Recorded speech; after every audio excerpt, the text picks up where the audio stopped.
Okay, so we're in the studio tonight. It's a late night in the studio. I have a few things I have to photograph here. I got a box of swag. Came in the other day. I was over seeing my friend Colin Geddis, who's a comedian here in Northern Ireland. Funny guy. Very funny guy. This is all his swag. He was like, I've got a gift for you. And I was like, oh cool. Can you photograph it? I was like, yeah, okay, no worries. There's a camo hat in here somewhere, but I can't see it. It's a camo hat. No? No. Bad joke, Dill. Product shots on white backgrounds for his website. I'm just going to throw a bit of white Fomex board down, just shoot them all on top of that. They're pretty simple. Cut them out, stick them on a website. He's coming down today with a guy called Aaron McCann, another comedian here in Northern Ireland. They've got a show coming up soon, so he wants to get a couple of full body shots. Now, I can't remember what height these guys are. So we're going to stick them up here against the white background, take a few photographs, cut them out, give them to Colin. He's going to edit them, design them up into these posters, because Colin's a graphic designer. We don't have to stick it on there. 70mm art lens, 16mm regular lens, fully grown men in camouflage. What's the plan for the shoot? What's it for? I'm trying to remember when you started talking there and recording, because I was talking about masturbating. Anyway, the gig might or might not be on the 3rd of April. Coronavirus. As he wipes himself down. Huggies. And Oh yeah. Is that antivirus or? No, I was just having apple puffs earlier. This is the magic you don't get to see on the stage. So you've had shows cancelled? Yeah. How many? 3 at this point. Goodness me. And they're local? Or? Not as lucrative as Aaron's gigs. No, he's gigging for like on Epstein's Island for people. Well, he was. Called them up. Jeffrey, any gigs? Everyone's trying to avoid large crowds. And at my gigs anyway, very large crowds. My 80 people show up, but It is funny, every time everybody meets each other, there's this weird bit where it's like, do you shake hands? Have they just coughed into them? You know? People do worse. What's the solution? Touch penises. Right. Just like With hands or 2 penises? Boop. Just like the dick boop. I'm bringing it back. There you go.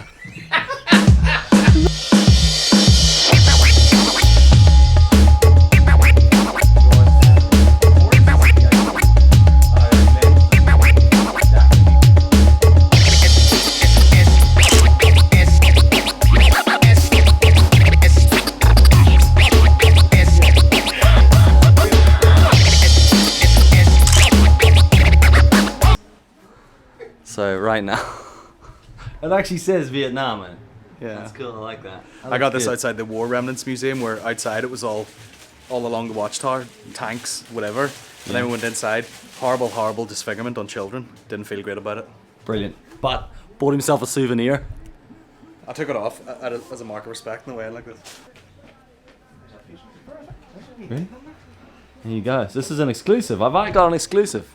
Aaron McCann, first time in camo. No, I mean his first time ever in camo.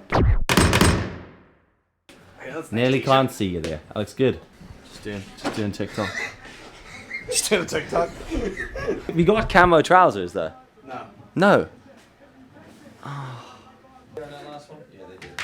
Round the villains, you get insulted and photographed. Yeah.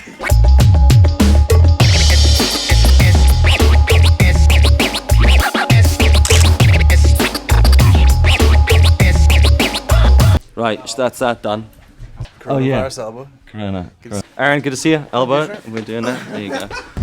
Sick. So shots done. Yeah, Alexa, switch off, love. Alexa. Okay. Yeah. Alexa, switch off. Switch off. Alexa, turn off. Oh, she's done. There you go. If you don't already follow Colin, yeah, there are 2 comedians here. Hilarious. I've been and seen them both live, and they're very funny.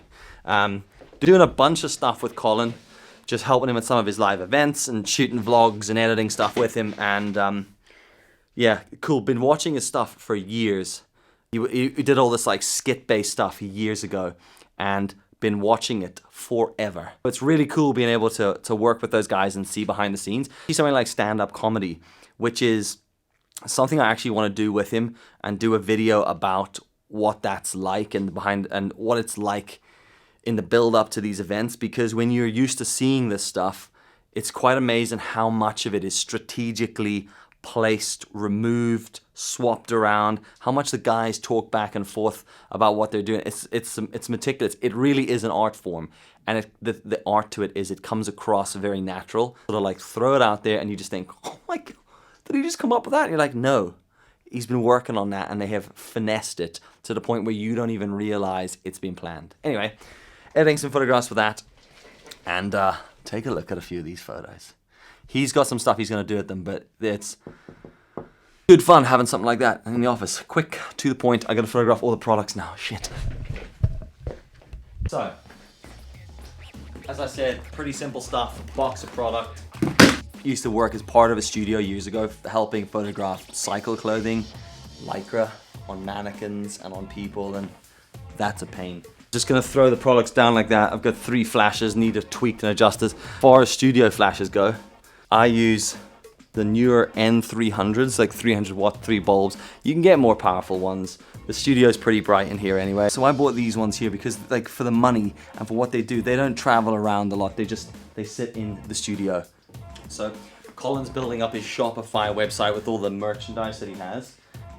This is some of it, by the way, a general hat. Try and get as close to what you want it to look like without the lights. I'm only adding like 10% flash in here, like basically just filling in a bit of light rather than trying to set up and shoot the image for the flashes. So these photos are all going to be clipped on white, put on a cleaner white background. If you can blow out the white as much as you can without affecting the actual product, you're going to be able to magic wand it in Photoshop rather than having to go around it with a pen tool. My dad said something to me years ago: if you put shit in, you get shit out. And the theory behind that was put a bit of effort into the pre-production, if it's photography, into the actual photos so that you don't end up spending all the time in post-production. Like in the past, I've taken shortcuts at this point, and as much as you think you're saving yourself time, you're actually just making life more difficult in the long run. Okay, clothes are shot, beanies are shot. I've got to do peak caps. Now, peak caps are a difficult one. If I had my head screwed on, I would have just got Colin to put the hat on. That actually would have made so much more sense, but I haven't done that. So this is just a little makeshift trick. Kitchen roll.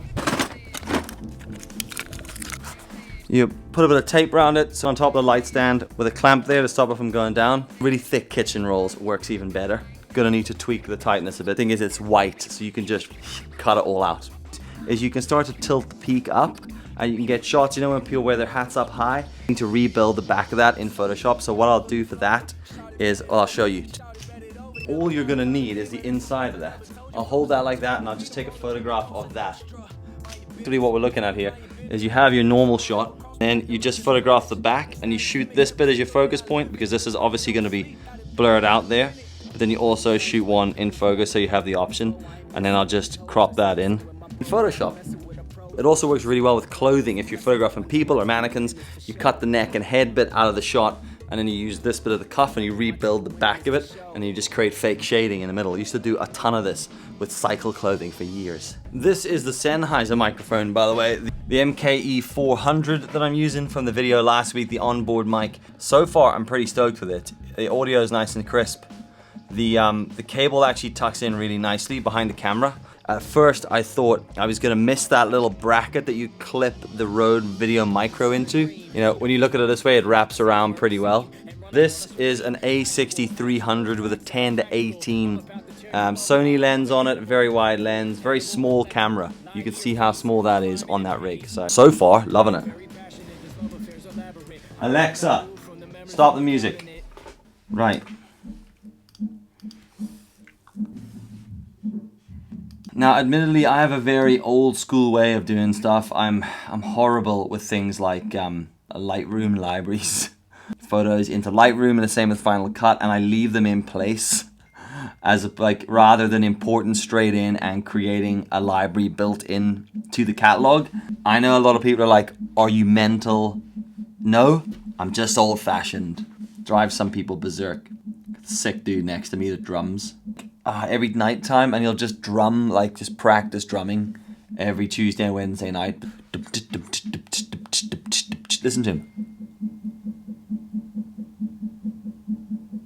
Pain in the ass. It's ridiculous, actually. What I do is just have one catalog called Lightroom catalog, and then I import all my photos in each time, edit them, and then just delete them. I keep raw. A lot of photos I delete.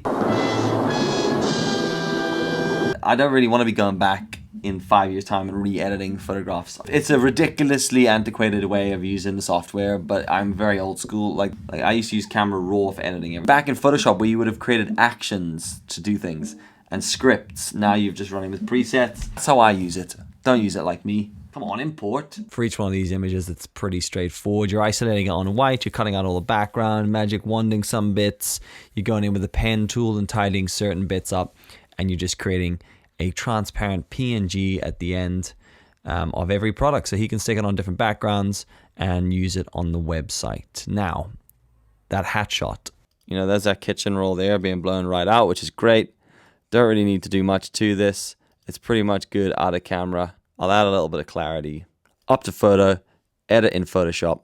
Edit this one in Photoshop as well. This is what's so beautiful about Photoshop and Lightroom together. Like, bang, that's what I want. Because we've shot it so bright, we can just go straight in with magic wand, delete that. So I'm just copying that in. Bit we need, scale that down to like the size of that hat, which is like something like that. See it already starting to work. There's a bit of tweaking involved with it, obvs. There's a bunch of different ways you can do this. I'd probably just go in with the pen tool here, click a path, pull that path out, getting these little marching ants and just 0.5 feather. That's just going to allow me to soften the edges there, delete the inside of that. So that's where that goes. It's a little bit bigger than I would like it to have been. Cut that out and paste it. Squash this bit up a bit further because I don't really want it to go out that far. And then bring this back in. Fill this with any color I want. Inner glow of something like black, really, really small. Give it like a multiply. Pull it in a little bit. So that's it, cut out, floating. This might end up being a little bit too much. But as you can see, you get the general idea. Stack more to edit, and they'll be up on Colin's website, and you can go and buy some of his merch if you want. It's slick, it's cool, and it's local. You know, you're supporting someone who's doing some cool stuff. There you go. That was a random video. Hope you enjoyed it. Thanks for watching. Catch you next week. With a pro, never stressing all the dough. It's a blessing. Now I know my team winning is for show. Now I know my team winning is for show.